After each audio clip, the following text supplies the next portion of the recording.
Hello नमस्कार सबैजनालाई। आज चाहिँ हामी ओस्रो पार्क आएका छौँ। ओस्रो पार्कमा म चाहिँ 4-5 महिनापछि मात्र गएको। हुन त हामीहरू नै त्यहाँ पहिला श्रम गरेको, ढुङ्गाहरू बोकेको हामी पनि हो।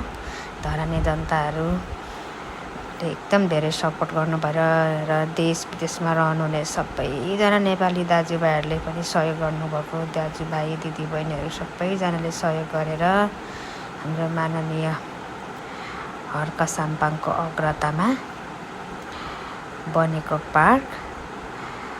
अनि अब गइ त राखेको हो भनेर अब प्राय त्यति गइँदैन। अनि एकदम बहिनीहरूको अनुरोधमा आज गएको। त 4-5 महिनापछि जाँदा त यति धेरै परिवर्तन हो। सबै यस्तो राम्रो बनेछ। यहाँ घर पनि अब बनिसकेको रहेछ। म यहाँतिर चाहिँ म श्रम गर्नु गएन। हामी सुरुमा चाहिँ एकदम श्रम गर्नु जहिले जान्थ्यौँ प्रत्येक शनिबार।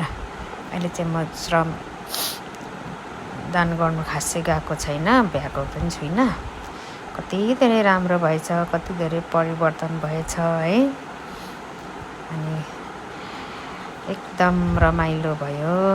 अनि सबैजना सहयोगीहरूलाई धन्यवाद। यहाँ सबैले सहयोग गर्नु भएर बनेको पार्क हो। अनि धराने जनताले एकदम धेरै मेहनत गर्नुभएको छ।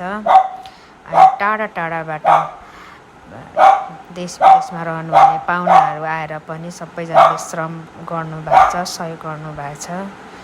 यति धेरै राम्रो बनिरहेको रहेछ है, बाफरे। अनि खाजा पनि सस्तो, मिठो पनि, सफा पनि, सबै कुरा यति धेरै चेन्ज भएछ। अब यहीँ नजिक हो भनेर खासै अब नगएको, बहिनीको अनुरोधमा आज चाहिँ गएको। एकदम रमाइलो भयो। हजुरहरू पनि आउनु होला है त। By by.